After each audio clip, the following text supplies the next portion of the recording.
that he knows what's going on. He knows what they're going to be facing. When I look in my children's eyes at night, and I look at these false negative attacks on TV, and I think sometimes, what is the use? When I look at those kids, that's the use. That's the use.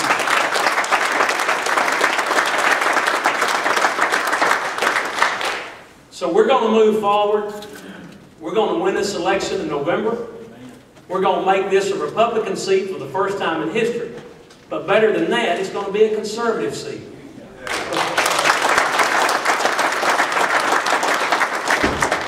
My grandparents, it kills some hardcore Republicans for me to say this, but my grandparents were Democrats. My opponent, Roy Heron, the day before yesterday, tried to reference himself to Ed Jones and Congressman John Tanner. And with all due respect, Roy Heron is no John Tanner or Ed Jones.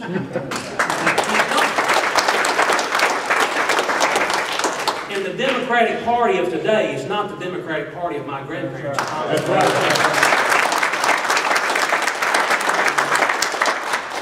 I'm going to fight to work for the people of the 8th District. You're first, not Washington Republicans, not Washington Democrats, but the people of the 8th District who I'm going to fight for.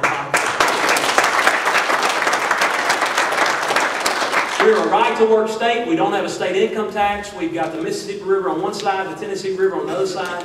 We've got Memphis. We've got FedEx. We've got so much to offer here. We've got the mega site in Haywood County, the port in Lake County. I-69 is coming down the west side of the district. We need good policymakers in Washington that are going to cut taxes, let the free market go like it's supposed to, put gas in small business, the engine of our economy, taxes, tax credits, and tax cuts to get those guys going. That's how we're going to get out of this recession, folks. And that's what I'm going to do. I want less government and less bureaucracy. But we've got so much to do and so much to offer. But this is not about partisan politics. This is about you guys. That's right. You know, Roy is hitting me on, I said that I'm not going to reach across the aisle and work with Obama and Pelosi.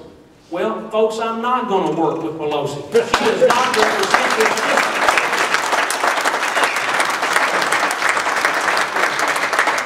But I'm going to work for you guys. And I will work with conservatives on both sides. But Nancy Pelosi doesn't represent that. That's right. So let me close with these 5 C's, and then I'm going to take questions, brother.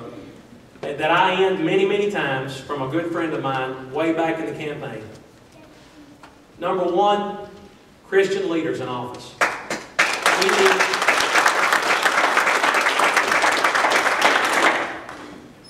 We need guys who walk the walk and talk the talk and do not just do it as a show.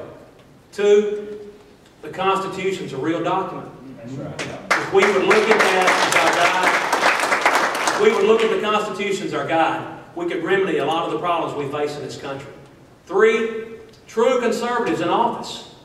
You know, my opponent is conservative when he's home in his Senate district, but when he goes to Nashville, he's not conservative. He's very liberal. He will fit right in with Nancy Pelosi. We need true conservatives. 4, as I said earlier, common sense. We need guys that know what it's like to operate in the real world.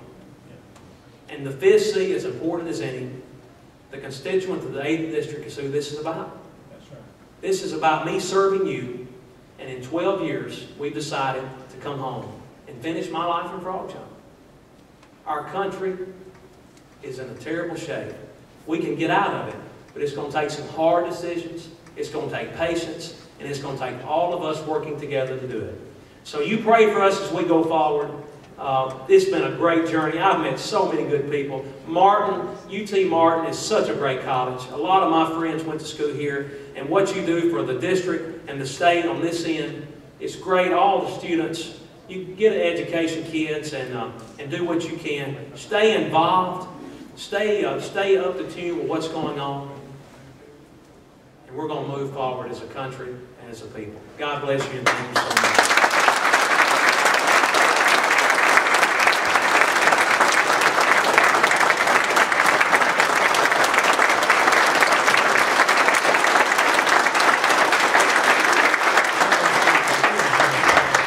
Thank you.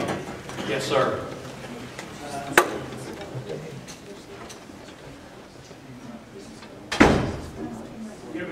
Tennessee Martin, over the last 2 years, received about $12 million in federal stimulus funds.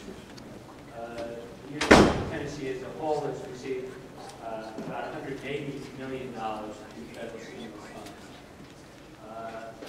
To the best of my knowledge, and I don't have this statistic as exact, the University College TBR system and UT system combined received about $500 million in federal stimulus funds.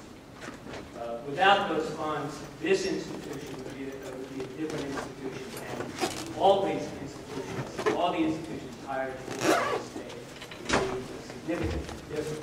They would have cutbacks, they would have larger class size, the quality of education would go down. And you're going to tell the students here today, 250,000 students who go to institutions of higher education in the state of Tennessee, that they are better off without those stimulus funds. That's the first question. And the second question, of course, is in Washington, D.C., given the opportunity, would you vote for federal funds for higher education? Thank you. My opponent has also used, we signed congressional earmark reform.